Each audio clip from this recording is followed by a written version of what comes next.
Magandang umaga po sa inyong lahat. Isama po natin sa misang ito, sa ating mga panalangin, sa misang ito, ang mga intensyon sumusunod. Thanksgiving and special intentions of Cancer Warriors Foundation, Sylvia Maralit, Gina Reforma, Gutierrez and Parilla family, Rolly and Celi Arcibal and family, Villa and San Pedro family, Frank and Vendia Lim, Manguera family, Danny and Linda Manguera and family, Mangaliman and Llasos family, Bilarmino family, Rodel and Mali Medinilla and family, Gilbert and Peng Malelang and daughter Gina, Roel and Gay Malelang Ribadeñera and family, Engineer and Mrs. Aben and Ningning Tan and family, Bautista and Bitol family. For the safety of the doctors, nurse, hospital staff, military, government officials, volunteers, priests, and laypersons all over the world. Birthday blessing for Louis Maralit, Manuel Alviso, Eric Ramos, Vilma Hinang, Christian Cabrera, Wilhelmina Del Prado, Father Michael Balabat, Lorenza Quintana, Elaine Castillo, Sofia Isabel de Guzman, Sister Jackie de Guzman, MCST, Father Day Ben Castillo, OSJ, Hannah Carla Rescover, and Ana Marie Bagadia. And healing prayer for Ana Corita C., Rosalie Bautista, Grace Solis, Boy Cuesta, John Ichiquel and Ivy Vicinal, Reynaldo Laylay, Velia Di Mayoga Barion, Jose Raul and Marie Jean, Charo Francisco, Mauro Sol, Sara Gedjochi, and for the eternal repose of the souls of Loretta and Luciano Gutierrez, Pedro Malabanan Jr., Brother Dindo Maralit, FSC, Amado Quisana, Fe Y. Quisana, Day Raymots Nashola, Raul Harina, Auring Naling, Gloria Encarnado, and Rodolfo Medinilla.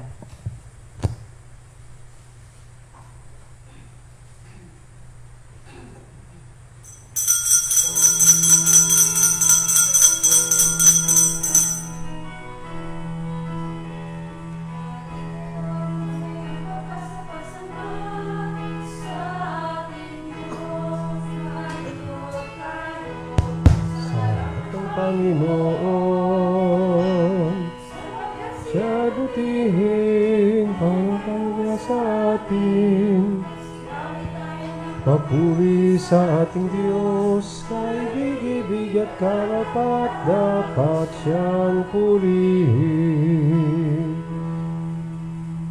Sa ngalan ng Ama, ng Anak at ng Espiritu Santo, sumainyo ang kapayapaan. Mga kapatid, sa araw na ito, kaisa tayo ng simbahan sa pag-alala sa kabanalan ni San Juan Eudes. Isang pari na lagi ang pag-ibig sa Diyos ay nakita sa pag-ibig niya sa kapwa. At ganoon din tayong lahat sa ating katotohanan bilang mga tagasunod ng Diyos. Kailangan tingnan natin kung tunay tayo sa ating pagsunod sa Kanya sa pamamagitan ng ating buhay. Kaya nga't sa bawat pagkakataon na tayo nagkakasala, nagkukulang sa ating Diyos at sa ating kapwa. Buong kababaang loob muna tayong uling aamin at hihingi ng kapatawaran. Inaamin ko sa makapangyarihang Diyos at sa inyong mga kapatid na lubha akong nagkasala sa isip, sa salita at sa gawa at sa aking pagkukulang. Kaya isinasamo ko sa mahal na Birheng Maria, sa lahat ng mga anghel at mga banal, at sa inyo mga kapatid, na ako'y panalangin sa Panginoong ating Diyos. Kawaan tayo ng makapangyarihang Diyos, patawarin tayo sa ating mga kasalanan, patnubayan tayo sa buhay na walang hanggan.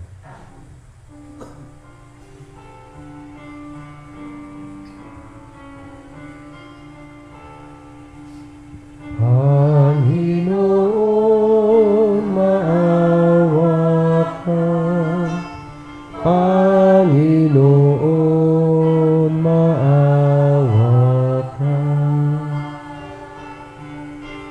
Kristo, maawa ka. Kristo, maawa ka sa amin. Panginoon, Panginoon, maawa ka. Manalangin tayo. Ama naming makapangyarihan, hinirang niyo po ang paring si San Juan Eudes upang ilahad ang mga hiwaga ng kayamanang nasa puso ng inyo pong anak. Pakundangan sa kanyang ulirang pamumuhay at tagubilin, kami naway umunlad sa pagkabatid sa kaalaman tungkol sa inyo at sa pamumuhay ng matapat sa liwanag ng mabuting balita ninyo sa pamamagitan ng Jesucristo kasama ng Espiritu Santo magpasawalang hanggan.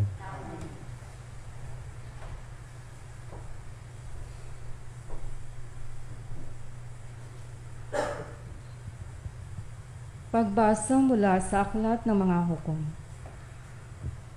Noong mga araw na iyon, ang Espiritu ng Panginoon ay lumukob kay Hefti. Nagpunta siya sa Galaad at Manases. Pagkatapos ay nagbalik sa Mispa, Galaad, at saka nagtuloy upang talakayin ang mga Amonita. At nangako si Hefti sa Panginoon ng ganito: kapag niloob na malupig ko ang mga Amonitang ito, susunugin ko bilang handog sa inyo ang unang sasalubong sa akin pag-uwi ko.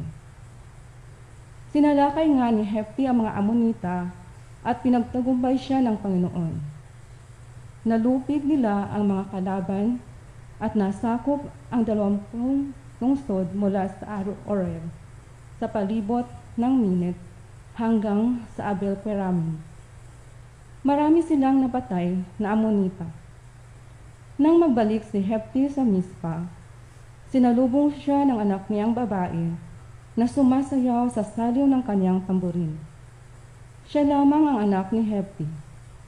Nang makita siya ni Hefti, hinapak niya ang kanyang kasuotan at buong paghihinagpis na sinabi, "Anak ko, kay bigat na bagay nitong ginawa mo sa akin ngayon. Naipangako ka sa Panginoon na ihahandog ko sa Kanya ang unang kasambahay kong sasalubong sa akin ngayon." Sumagot ang anak ni Hefti, "Kung nakapangako kayo sa Kanya, tuparin ninyo, yamang niloob niyang magtagumpay kayo sa inyong mga kaaway na mga Amonita. Ngunit may isa lamang po akong ipakikiusap sa inyo. Bayaan ninyong isama ko sa bundok ang aking mga kaibigan upang ipaglugsa ko ng 2 buwan ang aking pagkadalaga." Pumayag naman si Hefti na umalis ng 2 buwan ang anak niya. Nagpunta nga ito sa bundok kasama ang kanyang mga kaibigan upang ipaglugsa ang kanyang pagkadalaga pagkat mamamatay siya nang hindi magkakaasawa. Pagkaraan ng 2 buwan, nagbalik siya sa kanyang ama at isinagawa naman ito ang kanyang pangako sa Panginoon. Ang salita ng Diyos. Salamat sa Diyos. Handa akong naririto upang sundin ang loob mo. Handa ako narito upang sundin ang loob mo. Mapalad ang taong may tiwala sa Diyos at sa Diyos ay hindi dimudulog, hindi sumasama sa lalambahan sa mga nagkalat na Diyos-Diyosan. Handa akong narito upang sundin ang loob mo. Ang mga panghandog, pati mga hain at mga hayop na handang sunugin, hindi mo naibig sa damba na dalhin upang yaong salay iyong patawarin. Sa halip, ang iyong kaloob sa akin ay ang pandinig ko upang ika'y dinggin. Kaya ang tugon ko, ako'y naririto, nasa kautusan ang mga turo mo. Ang nais kong sundin iyong kalooban, aking itatago sa puso ang aral.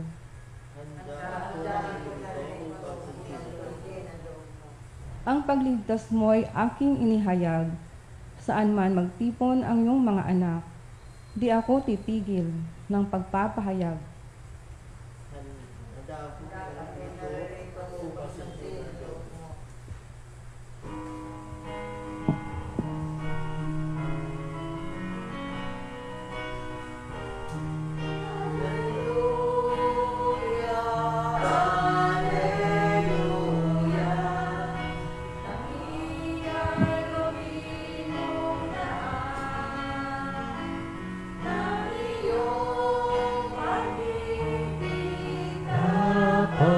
Kapayapaan at katarungan. Hallelujah. Sumainyo ang Panginoon. Ang mabuting balita ng Panginoon ayon kay San Mateo. Noong panahong iyon, muling nagsalita sa mga punong saserdote at matatanda ng bayan si Jesus sa pamamagitan ng talinhaga.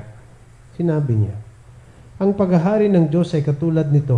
Naghandog ng isang piging ang isang hari sa kasal ng kanyang anak na lalaki. Sinugo niya ang kanyang mga alipin upang tawagin ang mga inanyayahan. Ngunit ayaw nilang dumalo. Muli siyang nagsugo ng ibang mga alipin at kanyang pinagbilinan. Sabihin ninyo sa mga inanyayahan na naihanda ko na ang aking piging. Napatay na ang aking mga baka at mga pinatabang guya. At handa na ang lahat ng bagay. Halina kayo sa piging. Ngunit hindi ito pinansin ng mga inanyayahan. Humayo sila sa kani-kanilang lakad, ang isa'y sa kanyang bukid at sa kanyang pangangalakal naman ang isa. Sinunggaban naman ng iba ang mga alipin, hinamak at pinatay. Galit na galit ang hari. Pinaparoon niya ang kanyang mga kawal. Ipinapuksa ang mga mamamatay taong iyon at ipinasunog ang kanilang lungsod. Sinabi niya sa kanyang mga alipin, nakahanda na ang piging, ngunit hindi karapat-dapat ang mga inanyayahan. Kaya't pumunta kayo sa mga lansangang matao at inyong anyanyahan sa kasalan ang lahat ng makita ninyo. Lumabas nga sa mga pangunahing lansangan ng mga alipin at isinama ang lahat ng natagpuan, masasama't mabuti. Ano pat na puno ng mga panauhin ang bulwagang pangkasalan. Pumasok ang hari upang tingnan ng mga panauhin at nakita na niyo roon ang isang taong hindi nakadamit pangkasalan. Kaibigan, bakit ka pumasok dito nang hindi nakadamit pangkasalan? Tanong niya. Hindi nakaimik ang tao. Kaya't sinabi ng hari sa mga katulong, gapusin ninyo ang kanyang kamay at paa at itapon siya sa kadiliman sa labas. Doon ay mananangis siya at magagalit ang kanyang ngipin, sapagkat marami ang tinatawag, ngunit kakaunti ang mahihirang. Mga kapatid, ang mabuting balita ng Panginoon.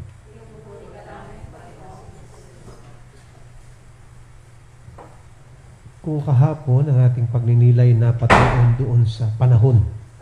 Panahon na para tumugon sa Panginoon. Panahon na para magbagong buhay. Panahon na para sadyang sundin ng Diyos. Ngayon naman, paanyaya. Dahil ang talinhagang ginamit ng Panginoon ay patungkol sa isang handaan. At ito'y katotohanan nating lahat. Sang-ayon na rin sa pagbasa, lahat na iniimbitahan ng Diyos sapagkat bilang tao, sadya tayong nilikha, kawangis, kamukha at kawangis ng Diyos. Kaya kung titingnan natin, atin na sadya ang katotohanan na gusto ng Diyos, naroon tayo sa piling niya sa tamang panahon. Kaya lamang mga kapatid, ito'y paanyaya. Hindi kailanman mababago ng katotohanan ng biyaya ng Diyos. Ang kakayanan pa rin ng taong umindi o umuo sa paanyayang ito ng Diyos. Ganyang kakapangyarihan ang kalooban ng tao na ang kanyang pagpili ay ganun na lamang na hindi ito pinakikialman ng Diyos. Kaya lamang, ano man ang ating gawin, tanggapin o hindi, laging ito ay may consequences. At yung katotohanan ng taong sa gitna ng anumang paalala, pag-anyaya ng Diyos, ang sagot ay ayaw. Hindi pipilitin. Pero hindi maaaring maghahanap sa huli na siya'y kapiling ng Diyos sa walang hanggan. Nakakalungkot ho itong mga panahong ito, ang daming na-hospital dahil sa COVID. At doon sa Amerika ay may napanood ako isang video, galit na mama. Sapagkat ang kanyang asawa ay may sakit na cancer.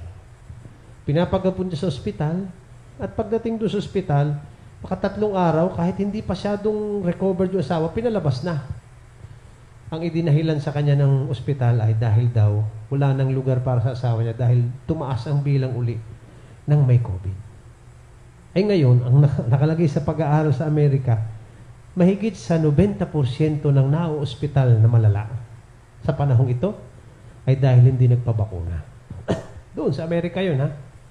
Kaya galit na galit yung mama. Sabi niya, hindi ko naman pinakikialaman kung gusto ninyo o ayaw ninyong magpabaksin. At bahala kayo kung ayaw ninyo. Pero huwag namang kung kailan kayo may sakit, ay kayo pa itong malakas ang loob na maghanap at pilitin pang sabihin kayo may karapatan sa ospital. No? Ako'y naniniwala sa isang bahagi, parang ganun din ito eh. Pagdating sa huli, mga kapatid, walang sisihan. Kung ayaw tanggapin ang paanyaya ng Diyos, walang pipilitin. Pero saan naman, sa huli, huwag maghahanap. At huwag mag-aalala ang kahit sino.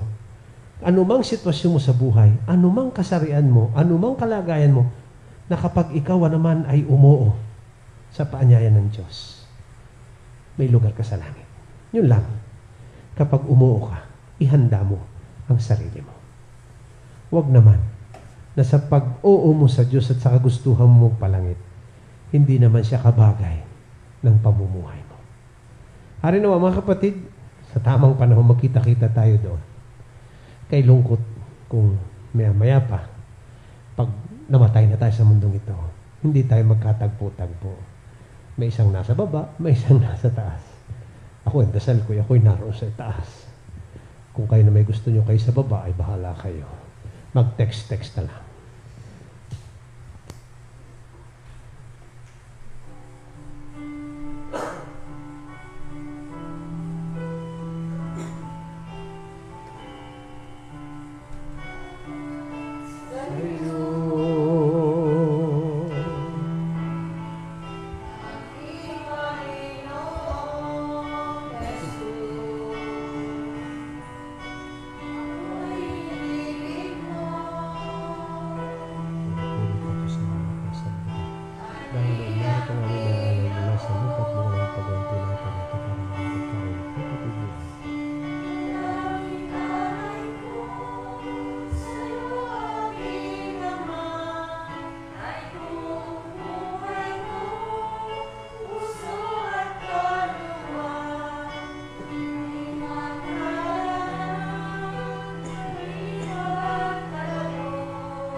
Manalangin kayo mga kapatid upang paghahain natin kalugdan ng Diyos sa mga makapangyarihan.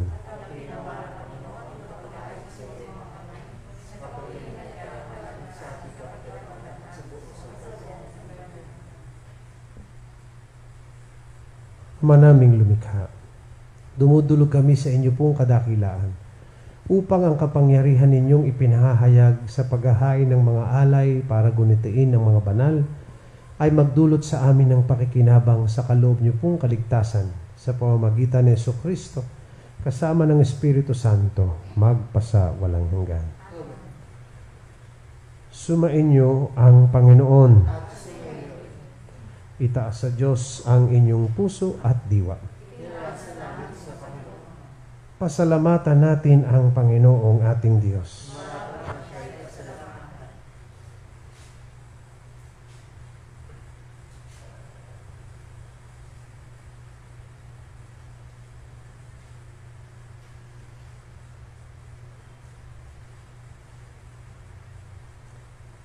Ama naming makapangyarihan, tunay ngang marapat na kayo aming pasalamatan. Kayo po'y nagniningning sa piling ng mga banal na ikinararangal niyo po sa kanilang kabutihan.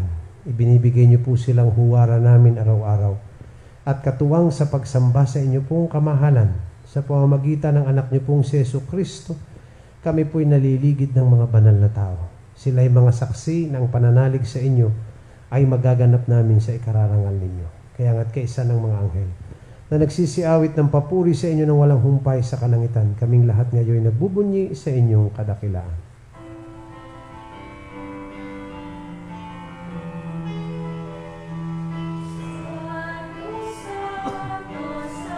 Santo Panginoong Diyos na makapangyarihan, napupuno ang langit at lupa ng kalwalhatian mo.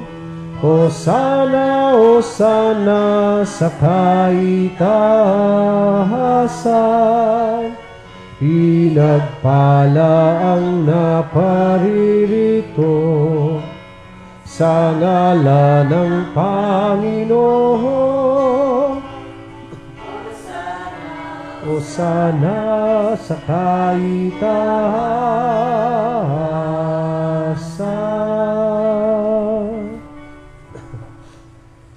Ama naming banal, kayo po ang bukal ng tanang kabanalan. Kaya't sa pamamagitan ng inyo pong Espiritu, gawin yung banal ang mga kaloob na ito upang para sa amin maging katawan at dugo ng aming Panginoong Jesucristo.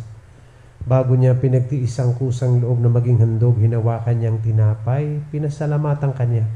Pinaghati-hati niya yon, iniabot sa kanyang mga alagad at sinabi, "Tanggapin ninyong lahat ito at kanin. Ito ang aking katawan na ihahandog para sa inyo."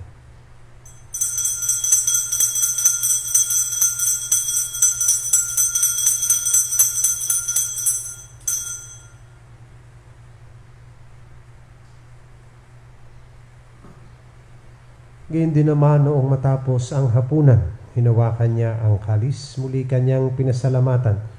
Iniabot niya ang kalis sa kanyang mga alagad at sinabi, "Tanggapin ninyong lahat ito at inumin. Ito ang kalis ng aking dugo ng bago at walang hanggang tipan. Ang aking dugo na ibubuhos para sa inyo at para sa lahat sa ikapagpapatawad ng mga kasalanan. Gawin ninyo ito sa pag-alala sa akin."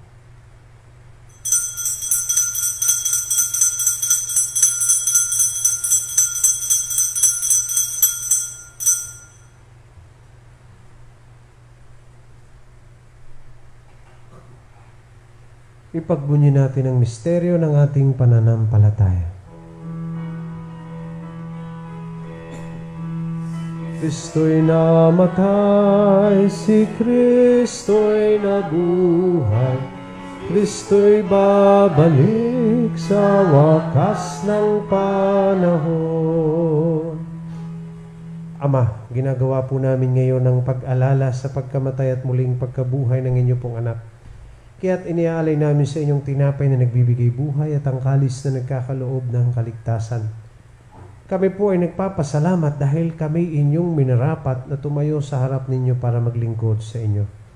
Isinasamo po namin kaming magsasalo-salo sa katawan at dugo ni Kristo ay mabuklod sa pagkakaisa sa pamamagitan ng Espiritu Santo. Ama, lingapin niyo po ang inyong simbahang laganap sa buong daigdig. Puspusin niyo po kami sa pag-ibig. Kaysa ni Francisco naming Papa, ng lahat ng mga obispo at ng tanang kaparian. Alalahanin din po ninyo mga kapatid naming nahimlay na may pag-asang sila'y muling mabubuhay, gayon din ang lahat ng mga pumanaw. Kaawaan niyo po sila at patuloyin sa inyong kaliwanagan. Kaawaan niyo po at pagingdapatin kaming lahat na makasalo sa inyong buhay na walang wakas. Kaysa ng mahal na Birheng Maria na ina ng Diyos, ni San Jose na kanyang banal na esposo, kaysa ng mga apostol ni San Juan Eudes at ang lahat ng mga banal na namuhay dito sa daigdig ng kalugod-lugod sa inyo. May pagdiwang nawa namin ang pagpupuri sa ikararangal ninyo sa pamamagitan na rin ng inyong anak na aming Panginoong Jesucristo. Sa pamamagitan ni Kristo, kasama niya at sa Kanya, ang lahat ng parangal at papuri ay sa inyo, Diyos Amang makapangyarihan, kasama ng Espiritu Santo, magpasa walang hanggan. Sa tagubilin ng mga nakagagaling na utos at turo ni Jesus na Panginoon natin at Diyos, ipahayag nating lahat ngayon ng buong lakas loob.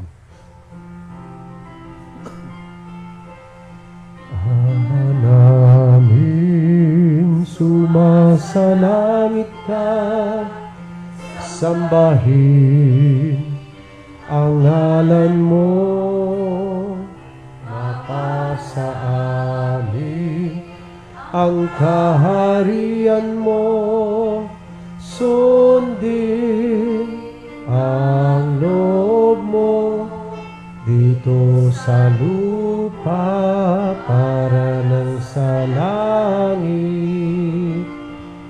Bigyan mo kami ngayon ng aming kakanin sa araw-araw, at patawarin mo kami sa aming mga sala, para ng pagpapatawad namin sa nagkakasala sa amin, at huwag mo kaming ipahintulot sa tukso, at iadya mo kami sa lahat ng masama. Hinihiling namin kamedya sa lahat ng masama, pagkalooban ng kapayapaan araw-araw, iligtas sa kasalanan at ilayo sa lahat ng kapahamakan, samantalang aming pinananabikan ng dakilang araw ng pagpapahayag ng tagapagligtas naming si Jesucristo. Sapagkat iyo ang kaharian at ang kapangyarihan at ang kapulihan magpakailanman. Amen. Panginoong Jesucristo, sinabi niyo po sa inyong mga apostol, kapayapaan ang iniiwan ko sa inyo, ang aking kapayapaan ang ibinibigay ko sa inyo. Tunghayan niyo po ang aming pananampalataya at huwag ang aming mga pagkakasala. Pagkalooban niyo po kami ng kapayapaan at pagkakaisa, ayon sa inyong kalooban, kasama ng Espiritu Santo, magpasawalang hanggan. Ang kapayapaan ng Panginoon ay laging sumainyo. Magbatian tayo ngayon ng kapayapaan sa isa't isa.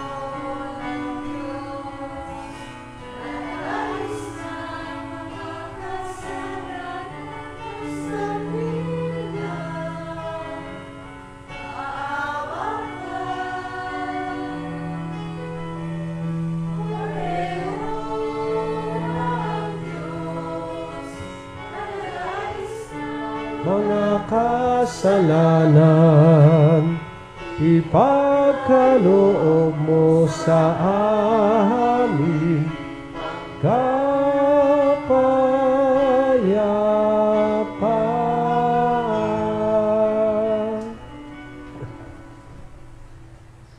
Mga kapatid, ito ang kordero ng Diyos na siyang nag-aalis ng lahat ng ating mga kasalanan. Mapapalad tayo ngayon ay kanyang inaanyayahan sa kanyang piging.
salamat. Ang aming alalahanin, sapagkat hinarapan mo kami. Tahangin.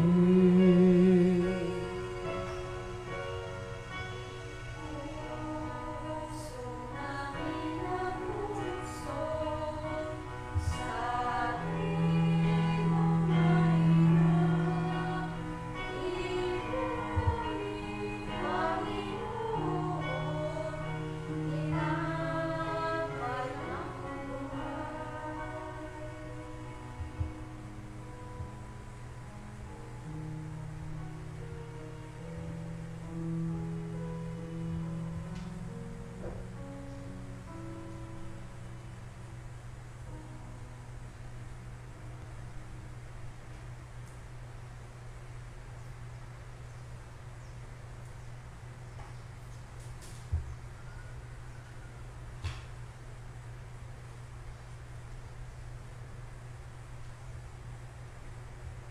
Act of spiritual communion. My Jesus, I believe that you are present in the most holy sacrament. I love you above all things, and I desire to receive you into my soul. Since I cannot at this moment receive you sacramentally, come at least spiritually into my heart. I embrace you as if you were already there, and unite myself wholly to you. Never permit me to be separated from you. Amen. Manalangin tayo. Ama naming mapagmahal, gawin niyo pong kaming nagsipakinabang ay lubos na makasunod kay San Juan Eudes sa pagkauliran sa katapatan sa inyo at sa pagmamalasakit sa kapwa-tao. Sa pamamagitan ni Jesucristo kasama ng Espiritu Santo, magpasa walang hanggan. Oratio Imperata. O Diyos, amang mapagmahal, muli po kaming lumalapit sa panahong ito ng pagsubok. Hinihiling namin ang inyong biyaya upang aming malampas ang lahat, ang panganib na dulot ng COVID-19 na marami na ang naapektuhan at maraming buhay na rin ang nakuha.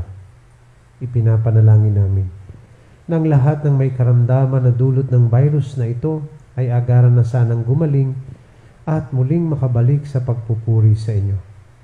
Ganun na rin ang sidhi ng aming panalangin para sa mga taong naglilingkod at gumagampan para sa kapakanan ng iba, upang masugpo ang karamdamang ito at mapigilan ang higit pang pagkalat at pananalanta nito.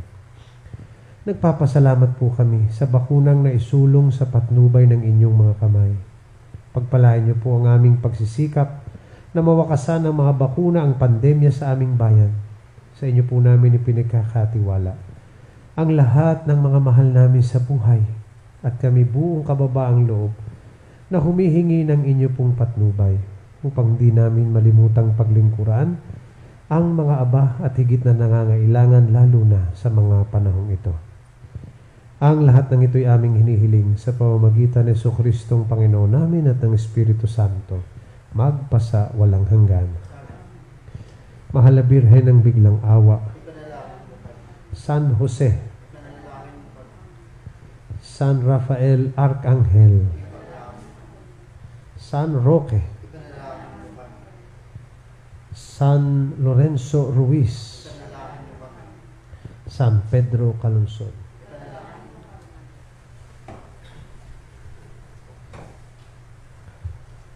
Sumainyo ang Panginoon at pagpalain kayong lahat ng ating mapagmahal at mapagpatawad na Diyos, Ama, Anak at Espiritu Santo. Ang banal na misa ay handog na, humayo tayong laging taglay ang mga biyayang dulot ni Kristo. Salamat sa Diyos.